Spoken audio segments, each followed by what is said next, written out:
어제 사도행전 13장에서 안디옥 교회에 파송을 받은 바울과 바나바는 제1차 선교 여행을 떠납니다. 이것이 13장 4절부터 소개되고 있습니다. 안디옥 교회에서 선교사로 파송받아 처음 도착한 지역은 지중해 연안에 있는 구브로라고 하는 섬이었습니다. 첫 선교지 구브로 섬의 선교를 성공적으로 마친 후 이제 배를 타고 밤빌리아 지역으로 향합니다.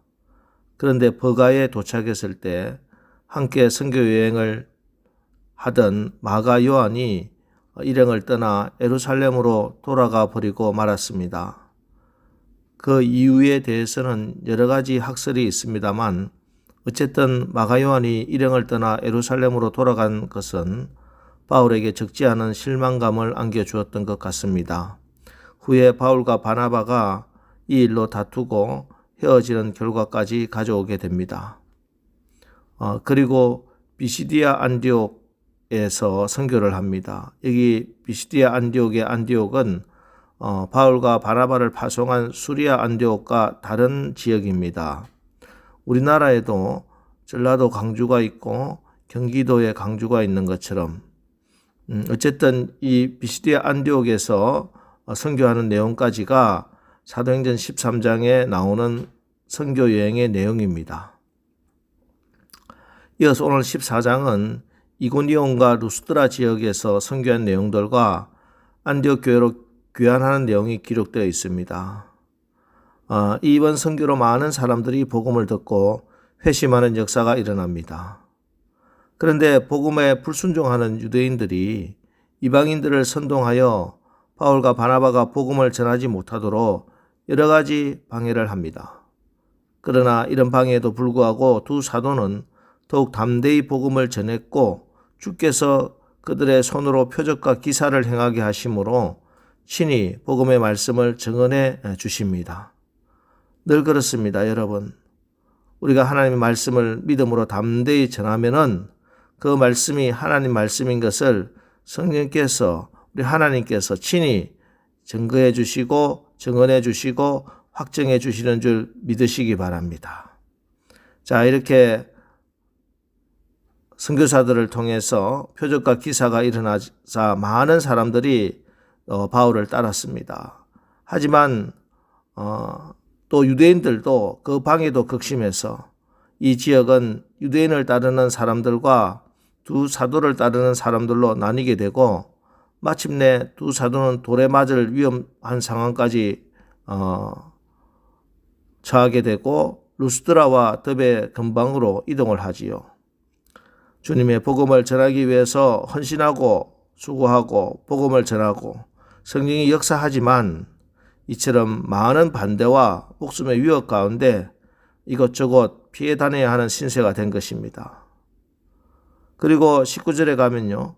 루스드라에서 놀라운 사역을 하고 있는 바울과 바나바에게 비시디아 안디옥과 이고니온에서부터 유대인들이 쫓아옵니다. 그리고 이들을 돌로 쳐 죽이려고 합니다. 무리를 선동해서 돌을 치는 사건이 발생합니다.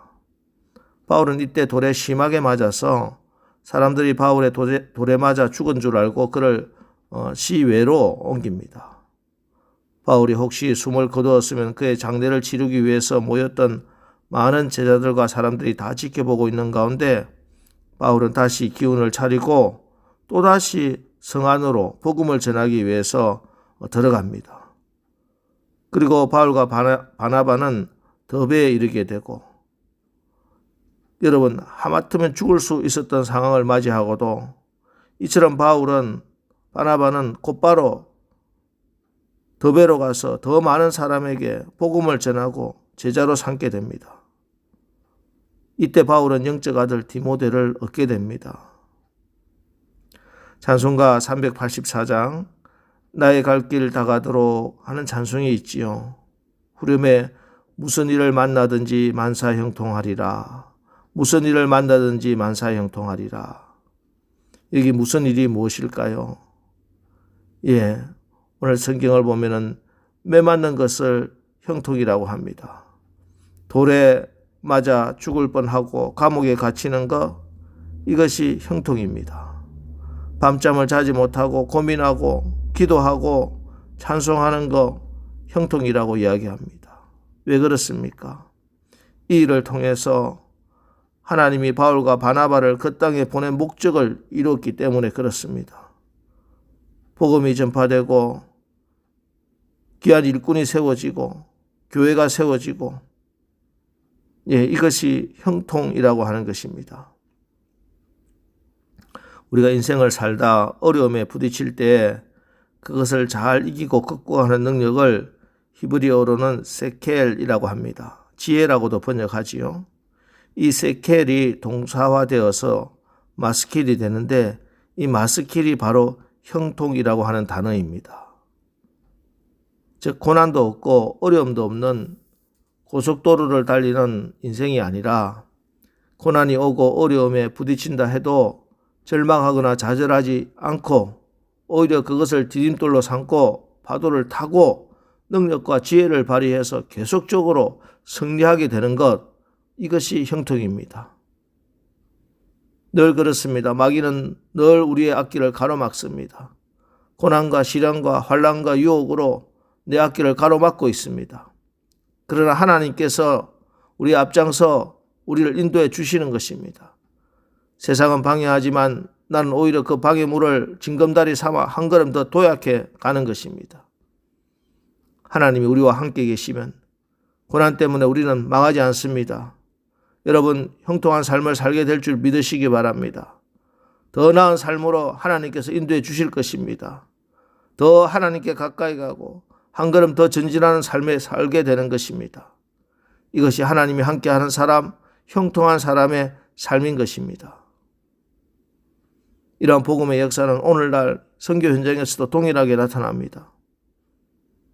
복음을 전하기 어려운 국가에서 어떤 한 동네에서 복음을 전하다가 박해를 받거나 더 이상 그 지역에 머물 수 없기 때문에 다른 지역으로 피하거나 사역지를 옮기게 됩니다. 이러한 모습은 한편으로는 고난과 핍박을 당해 이리저리 쫓겨다닌 것처럼 보일 수 있지만, 복음은 어떤 순간에도 어떤 상황에서도 절대로 멈추거나 위축되지 않고 계속해서 전진해 나가고 확장해 나가는 것입니다. 이리저리 가는 곳마다 복음이 전파되고 예수 믿는 사람이 생기고 하나님 나라가 확장되는 것입니다. 우리가 살다 보면 어려운 일들이 생기고 때로는 지금 돌에 맞아 거의 죽을 지경에 이를 때도 있습니다. 그러나 이 모든 상황을 하나님께서 허락한 것이라면 돌에 맞아 죽을 지경이 되었더라도 그것에 낙심하거나 슬퍼할 것이 아닙니다. 그 상황을 허락하신 하나님을 인정하고 그 상황 속에서 하나님께서 과연 나를 통해서 이루시기를 원하는 것, 나를 통해서 하시고자 하는 그 일, 하나님의 원하시는 뜻을 기억하며 그 상황을 인내하고 평강을 누릴 수 있기를 바랍니다. 그럼 마침내 하나님께서 이 일을 이루어 주실 것입니다. 바울이 이처럼 극심한 고난과 핍박 가운데서도 이를 이겨낼 수 있었던 이유는 무엇인가요? 22절, 제자들의 마음을 굳게 하여 이 믿음에 머물러 있으라 권하고, 또 우리가 하나님의 나라에 들어가려면 많은 환난을 겪어야 할 것이라 하고,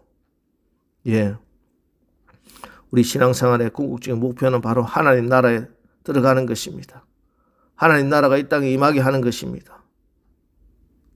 그래서 우리가 이 땅을 사는 동안에 하나님 나라를 위해서 많은 환난을 당할 수도 있습니다. 세상에서 핍박을 당하고 고난을 당하고 병들고 매맞고 굴욕당하고 심지어 죽임을 당한다 하더라도 결코 위축되지 않는 이유는 우리의 희망이 보이는 이 땅이 아니라 우리가 그걸 영원한 하늘나라에 우리의 소망이 있기 때문에 그렇습니다. 이런 믿음으로 바울은 사역에 임했기 때문에 하나님께서 바울을 통해서 놀라운 이적과 기사를 드러냈었을 때에도 자만하거나 그 분위기에 휩쓸리지 않을 수 있었고, 또한 루스드라에서 돌에 맞아 거의 죽을 지경이 되었어도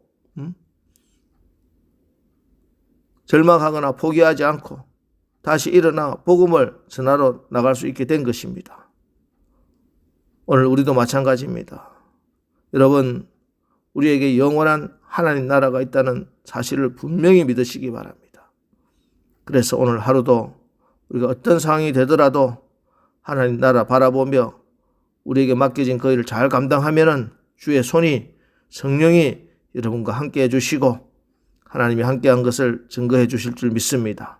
그런 형통한 삶, 승리하는 삶을 사는 오늘 하루 되시기를 주님의 이름으로 축원합니다.